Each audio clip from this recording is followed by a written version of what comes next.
Vrau gruan me çekish në Greqi, rrëfehet shqiptari në gjykat. E futa në dollap dhe shkova të përgatisja mëngjesin.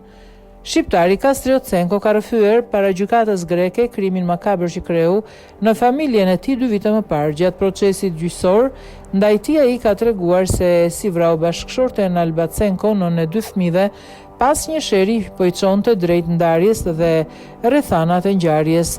Tsenko ka deklaruar para gjyqtarëve se vrau nënën 32 vjeçare të fëmijëve të tij sepse u zemërua kur ajo i tha se do t'i merrte 2 fëmijët e tyre dhe se do ta braktiste atë.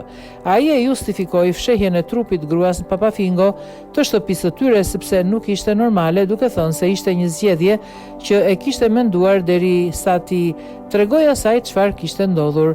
Sipas të pandehurit, ata kishin shumë vite që përballeshin me probleme serioze në marrëdhënien e tyre, ndërsa, siç thaj, viktima kishte një lidhje jashtëmartësore me shokun e tij të fëmirisë. Megjithatë, ai këmbguli se donte atë. Lidhur me krimin, 42 vjeçari tha se goditi gruan një herë me çekiç, e cila ra menjëherë në tokë. Moraj organin dhe një qese prej cope dhe mbështolla, e futa në dollap dhe shkova të përgatisja mëngjesin për fëmijët, tha ai. E dinit që ai kishte një lidhje jashtëmartësore, e dinit me kë.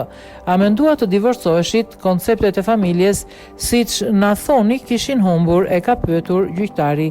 Jo, nuk kam dashur kur që fëmijët e mi ta përjetojnë ndarjen. I kisha thënë, mund të bësh çfarë të duash, dashuria ime për ty nuk do të ndryshoj, e kisha pranuar, ka thënë ai. Ajo më tha më parë se do largohej dhe do merrte me vete fëmijët. Më tha se i vogli nuk ishte fëmia im. Në atë moment u hutova, e gjithë jeta ime ishin fëmijët e mi. I pyetur se çfarë bëri më tej dhe pse nuk thiri ambulancën, ai shpjegoi se i ka vendosur në kokë një qese që fëmijët të mos shihnin gjakun dhe më pas e ka futur në dollap. Ai rrëfeu edhe arsyet përse e vendosi trupin në Papafingo, duke argumentuar me tronditjen e madhe dhe faktin se nuk donte që trupin ta shihnin fëmijët në dollap. Mora një qese dhe vura në kokë që të mos linte shenjë, që fëmijët të mos trembeshin nga gjaku. Moraj organin dhe një çarçaf dhe mbështolla, e futa në dollap dhe shkova të përgatisja mëngjesin për fëmijët. U ngrita në mëngjes, si çova fëmijët në shkollë. Nuk ndihesha mirë, po përpiqesha të gjeja guximin t'ju shpjegoja fëmijëve të shihnin se çfarë do të bëja. Shkova në punë dhe më pyetën se çfarë kisha. Unë thash se gjoja kishte ikur të shtunën në mëngjes, i dërgova fëmijët e vëllai im për të lexuar.